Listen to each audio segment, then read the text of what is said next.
Hi, this tutorial covers a type of graph called the time series diagram. So below is an example of a time series diagram. So if we take a look at this graph, notice that it's basically like a line chart. It has multiple populations. And this is measuring the 2001-2009 Oregon Party comparison. So we're comparing political parties here.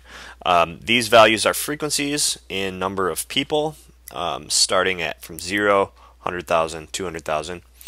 The three lines here, they're in grayscale, but the top one matches up with the Democrats.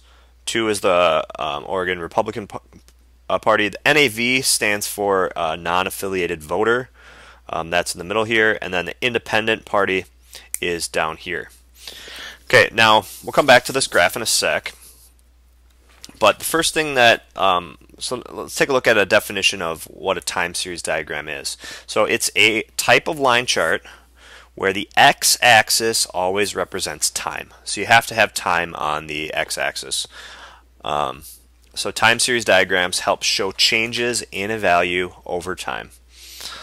Time series diagrams are often helpful when comparing populations, whereas you couldn't do the same thing with histograms. You would need to use line charts in order to make a time series diagram.